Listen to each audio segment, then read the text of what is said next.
Up dog. Up dog. Up dog. Up dog sports talk.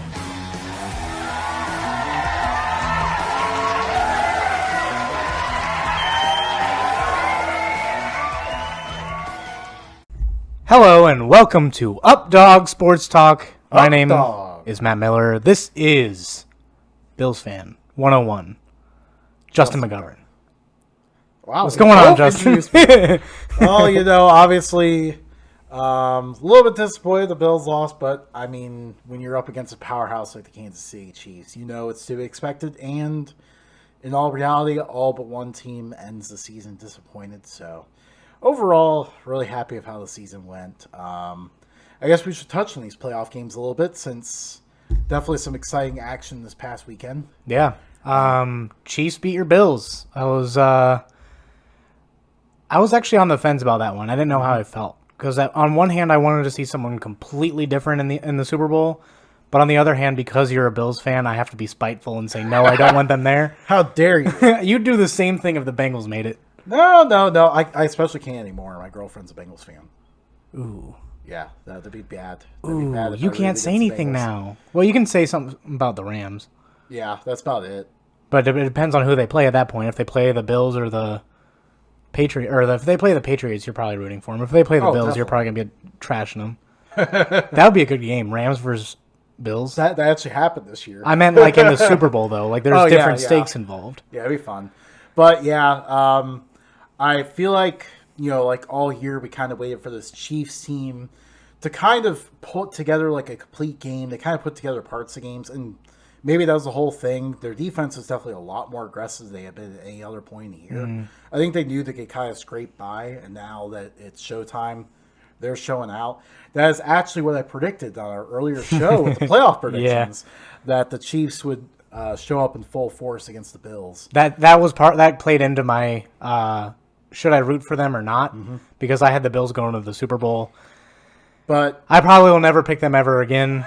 Actually, I might pick them next year. Yeah, you never know. It depends on what they do this offseason. But definitely, I think we saw in both playoff games, there were two teams coached by veteran coaches that were ready to go to the Super Bowl.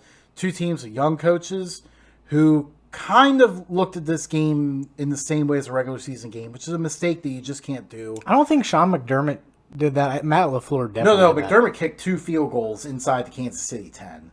That you cannot do against that team. But you also have to put points on the board, and if you don't feel like you can score a touchdown in that instance, even if you're on the 1-inch line, if you don't feel like you can score, take the points. In both cases, kicking a field goal, we're going to keep them down by 2 scores. A touchdown would put them within 1.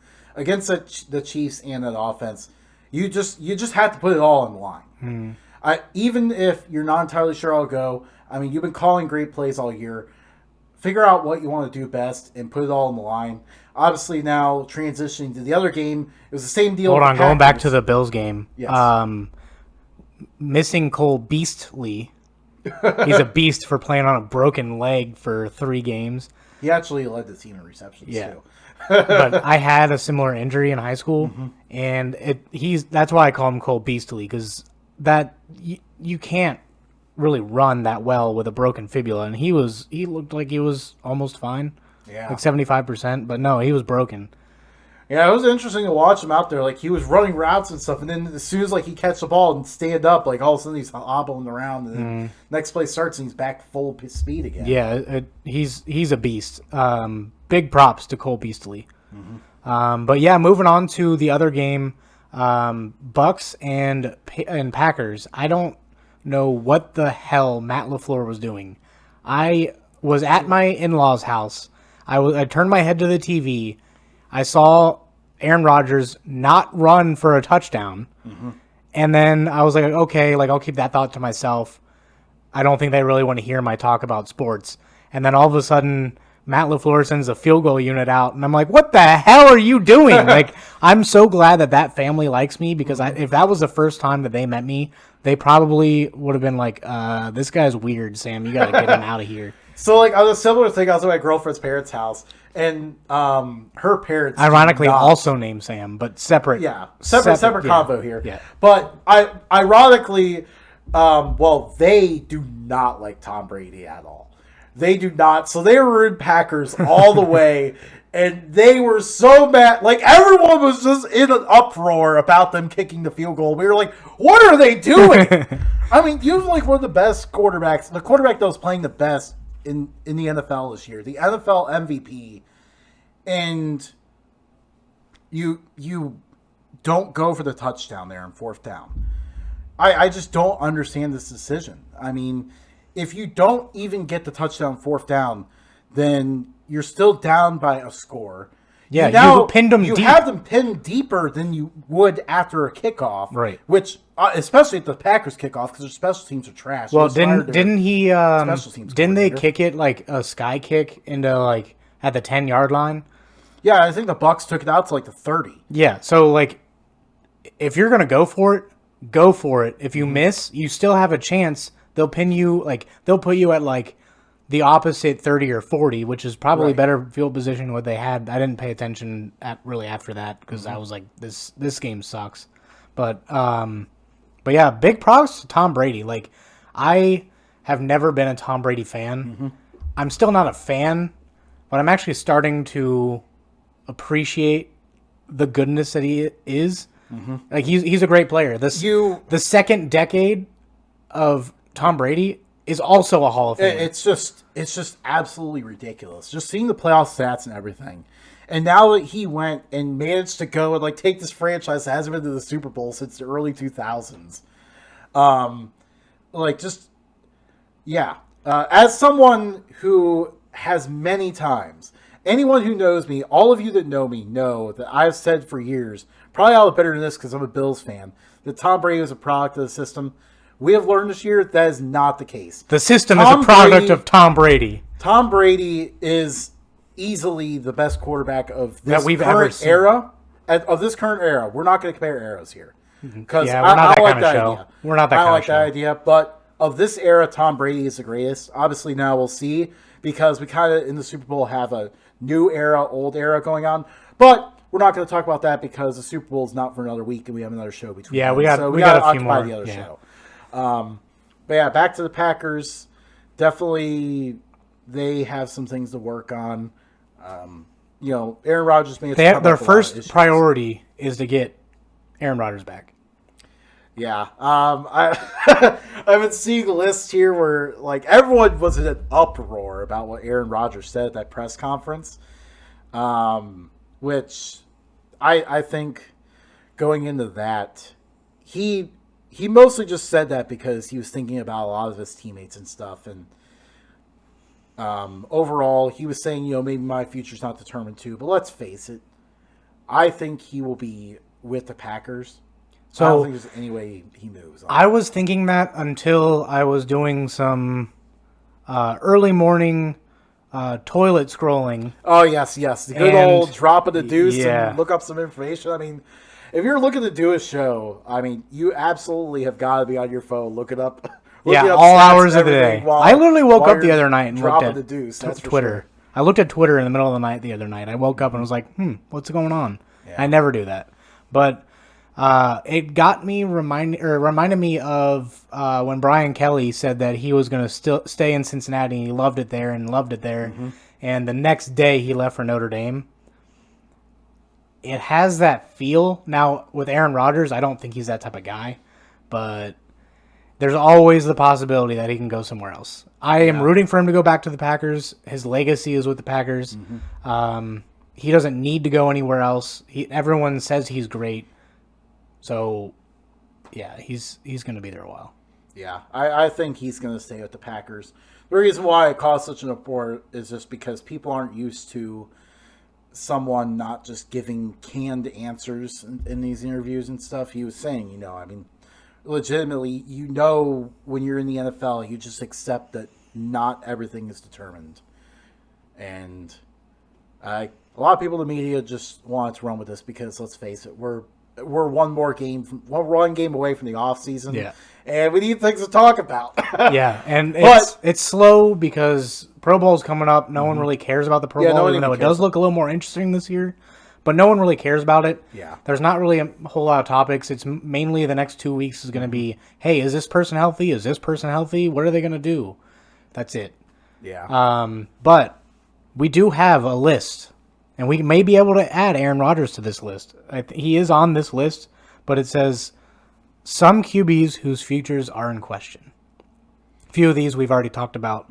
Deshaun Watson, Aaron Rodgers, Matthew Stafford, who's selling his $6.5 million mansion with Detroit Pistons basketball court. Wow. Dak Prescott, Sam Darnold, Carson Wentz, Jared Goff, Jimmy Garoppolo, Cam Newton, Teddy Bridgewater, Mitch Trubisky, Jameis Winston, Ryan Fitzmagic, Alex Smith, and Ben Roethlisberger. That's just some of the bigger names. There's more to that list, but wow. That many players are in question. I think half of those will stay where they're at.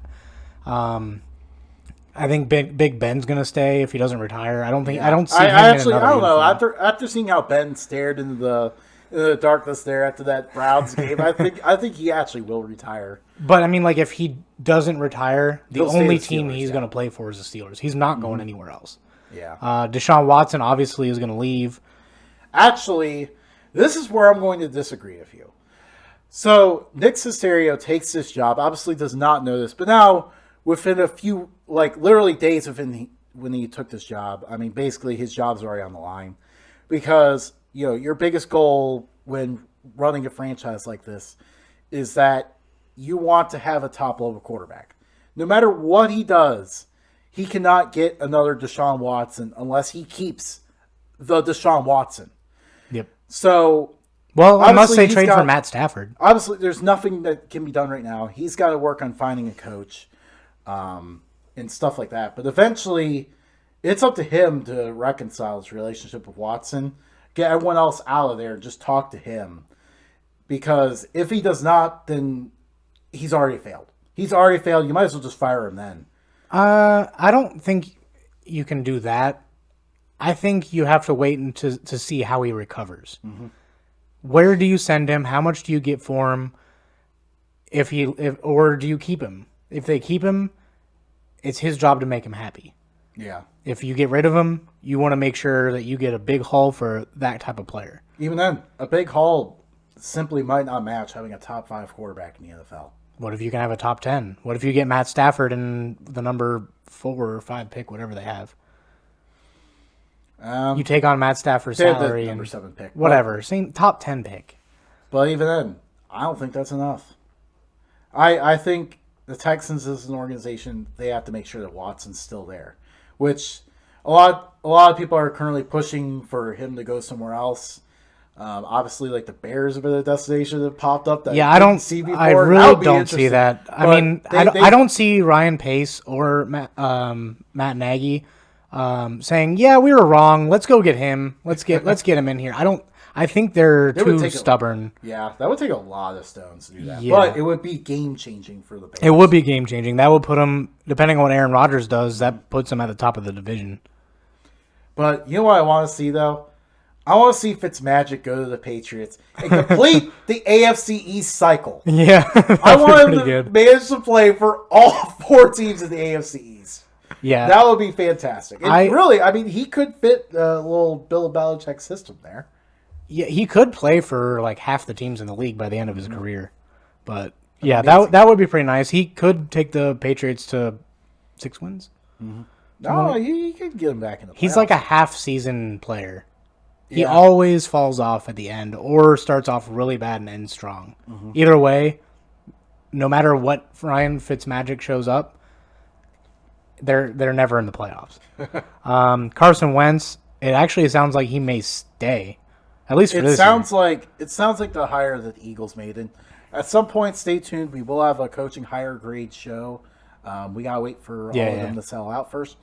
But it does sound like the move that the Eagles made with the coaching position is that they want to build around Wentz. What in the world are they going to do about Hurts? No one knows. No. But it looks like Wentz is going to stay there. They're definitely looking to build around him. Now, the one that I really wanted to talk about was Jared Goff. a report came out either today or yesterday that said Jared Goff will be in competition with John Jacob Jingleheimer Wolford for the starting job. Now, John Wolford played well in the game in 1/8 of a quarter that he played in, but Jared Goff, $40 million next year. If you're not going to start him, get rid of him. I mean, they're stuck with a cap space either way. What the hell are the Rams going to do? They really screwed themselves over with that contract.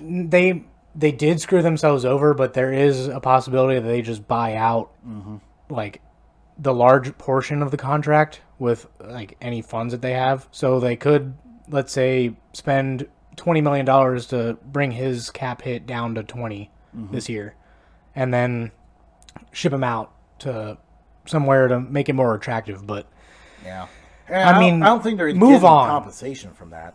Trade him to Detroit for Matt Stafford. They're not going to get even trade for that. Matt Stafford is significantly better than Goff. If you put Matt Stafford on the Rams, Hey, the Rams would be you so know their much better. GM. Their GM was in the Rams organization for like 20 years. If you put Goff, It's more of like we gave you a job, now give us a quarterback. yeah, I don't know about that. If you give Goff to the Lions, that would just be so bad. And Goff can move into Stafford's mansion. Goff stinks. Yeah. He does have a big contract though. So He, he can afford the okay, mansion at least. he stinks, but he's like an Andy Dalton. It's like hit or miss. But he's like an expensive Andy Dalton because he's California luxury. Why in the world did they give him that I don't deal? know. They really put themselves in the box with that one. Cam Newton's gone. Teddy Bridgewater will probably stick around, but I don't see. It depends on what they do in the draft, but I don't see him starting if they get. Which we should probably just finally talk about Matt Stafford, where we think he's going to go. We know for a fact that he's going to leave, which I'm just excited about. Matt Stafford's always been a mystery to me because there's Houston that's been discussed. There's the Patriots. There's the Colts.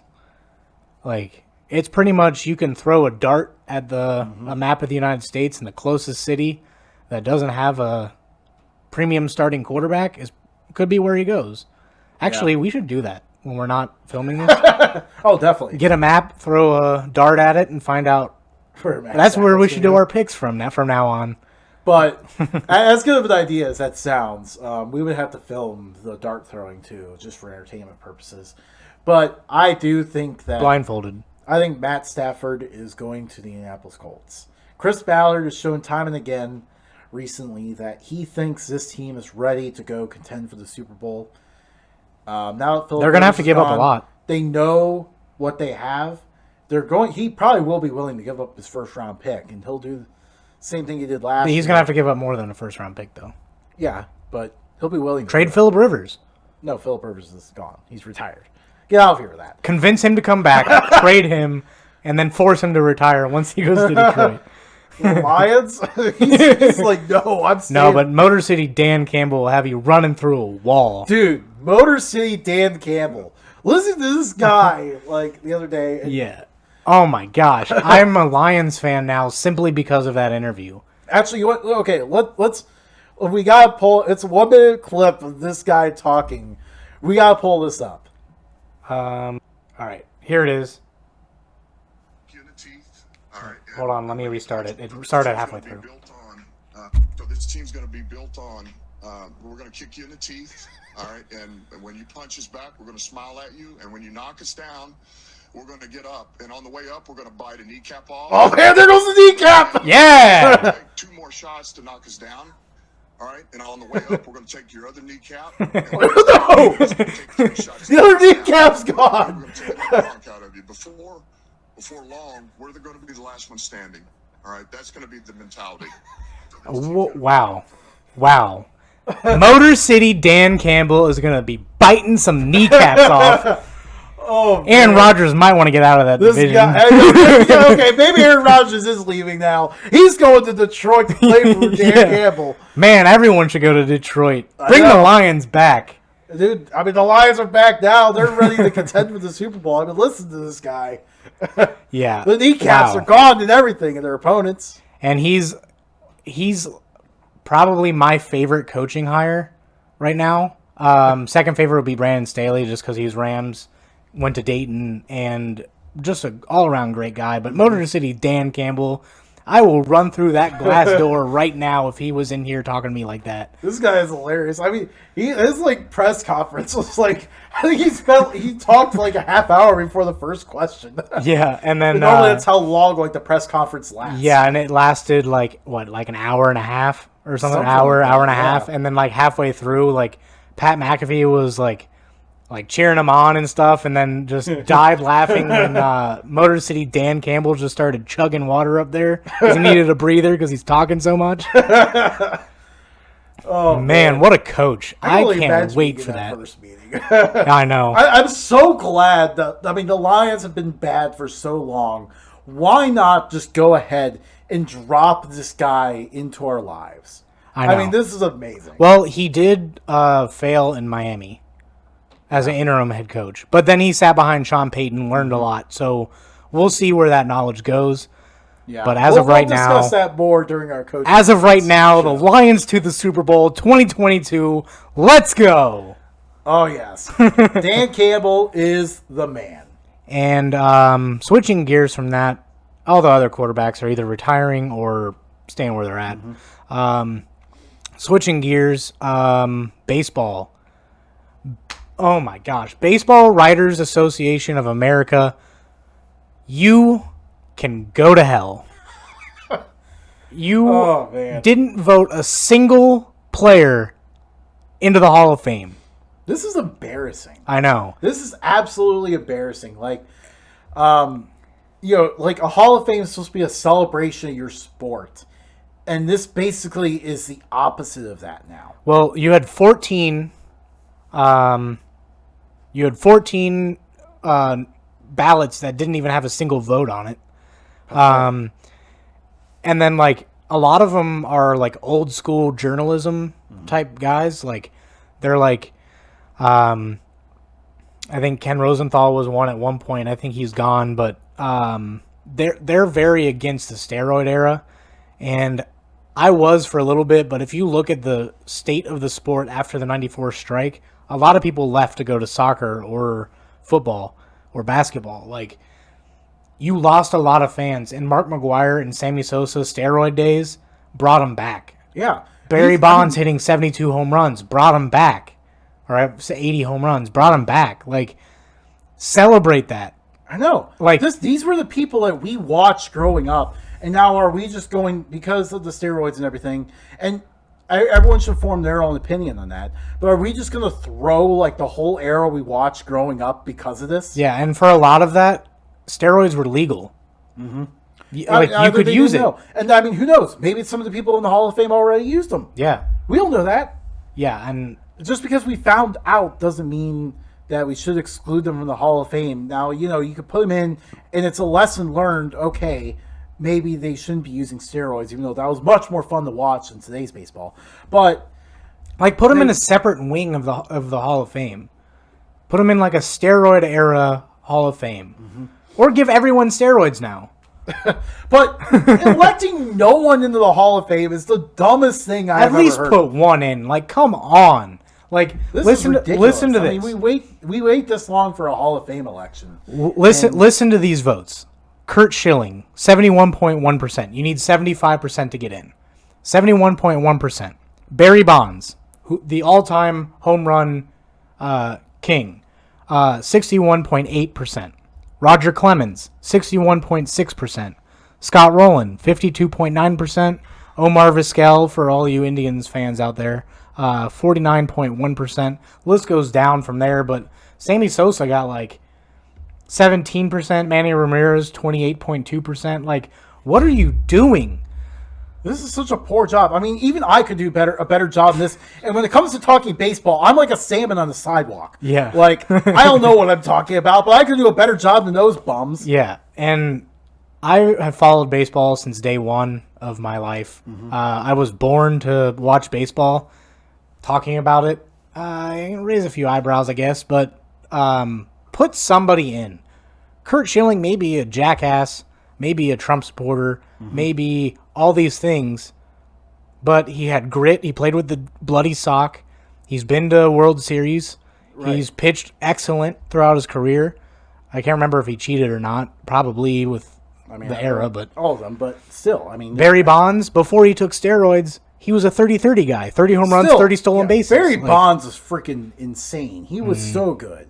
Yeah, And on so the was Sammy Pirates. Sosa. On the Pirates, he was really. I understand Sammy Sosa not making it, but give him more than 17%. He did have the corked bat, so we don't know how long he was doing that.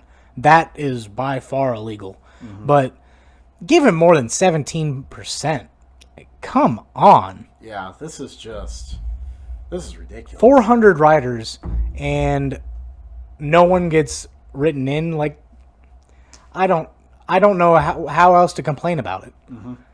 I'm out of words, really. You got to figure something else out. Like, if you're going to vote someone in, have the Baseball Writers of America do like an era that like all the remaining members or most of the remaining members of the hall from that era are gone. Like, if Shoeless Joe Jackson is able to be reinstated for some reason, let the Baseball Writers let him in. Or Pete Rose. Well, a lot of people from Pete Rose's era are still there. But like Barry Bonds, let everyone who played against and with Barry Bonds do the voting. Right. Let everyone in the hall who's still alive do the voting. Yeah. I mean, it's clear we need to fix this process. This is a broken process. They've done Some it for people 85 years, and have it's faith been in going downhill the past few years. And it's all because of how the writers view the steroid era. Yeah. And it's wrong.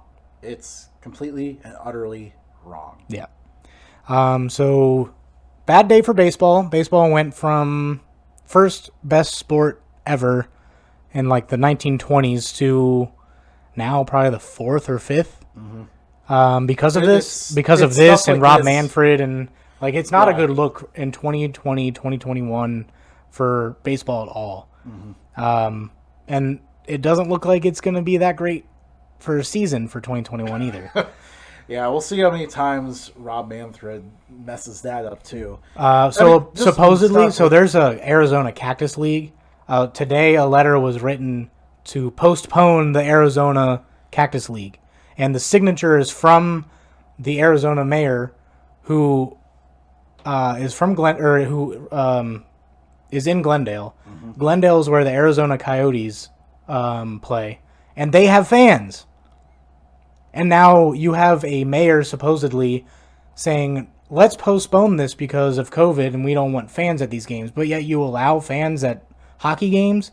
What is going on with baseball? Hockey's even inside versus outside, but we're not going to hop into that debate now. But that is just, I don't know. The baseball keeps falling behind because of Rob Manfred being a terrible commissioner and just more outdated things that just they don't adjust. They can't adjust like other sports can. Also, Hank Aaron passed. So Except- rest in peace to Hank Aaron. Rest in peace to Hank Aaron. The true hit king, paved the way for many, many players. A lot of people spoke up and said, well, Hank Aaron didn't do this for the African American community, but let him be. Like, he did a lot for the sport. He was a great guy, soft spoken though. And he hit the first ever home run in Cincinnati at Riverfront Stadium in Cincinnati. He hit his 714th home run to tie Babe Ruth in Cincinnati. Like, Cincinnatians may be heartbroken because of some of the things he did on the field, but damn, do we respect him. So rest in peace to Hank Aaron. Also, Miller Park in Milwaukee, no longer Miller Park. Really? Yeah. I don't remember what the name. I think it's American Family Insurance Field or something stupid like that. But Oh, come on. yeah, Miller Park, forever associated with the Milwaukee Brewers. No longer. J.J. Watt tweeted out asking how much for that sign, for that Miller Park sign. I tweeted back to him saying, you can have it Monday through Saturday because I can't afford that. So how about I get it on Sunday? He did not tweet me back. No You surprise. should have there. asked for Wednesdays on the show. That way we can just have it like back here. Shipping seems to be better, so I can get it on like Saturday. Oh, okay. Yeah. If only. Yeah. But yeah. All right, keep us updated how that arrangement goes. Yeah, if he ever tweets me back, if you hear back from JJ Watt or not, I will. And to cap off the show, no pun intended, my baseball hat is actually a hockey hat of the Cincinnati Cyclones. So shout out and rest in peace to that franchise. Justin has a plain, boring I just have Under Armour hat. a regular hat today. Nothing exciting. Anything else? No, I think that is all. Stay tuned for our next show. We'll obviously have to have our Super Bowl preview. Yeah, Super Bowl preview will or happen post view, between the depending. Chiefs I have a lot and going on at work, Buccaneers. so maybe Monday we'll be able to record. I don't know. We'll figure that out. But big question mark. Stay tuned. If you like this show, subscribe and like the actual show. Feel free to comment in the comment section. Follow us on Twitter, Facebook, and Instagram. All of them are at Updog Sports Talk. Gotten a few new followers. Shout out to them. I have no idea who you are, but we have a few mutual followers. So shout out to you guys. Well, there we go. Please watch the rest of our shows too. We're a little lacking on views. Our last one was actually our best one by far. It was a lot of fun. It was a lot of fun. This whole thing has been fun. We're still taking about 5 minutes to end our shows, but Oh well. I mean, we're only at 31 minutes, so you can spare another 5 minutes. let's end the show. It'll probably be like 24 minutes or 28 minutes after editing, but yeah. See you guys. See ya. Have a good one, everybody.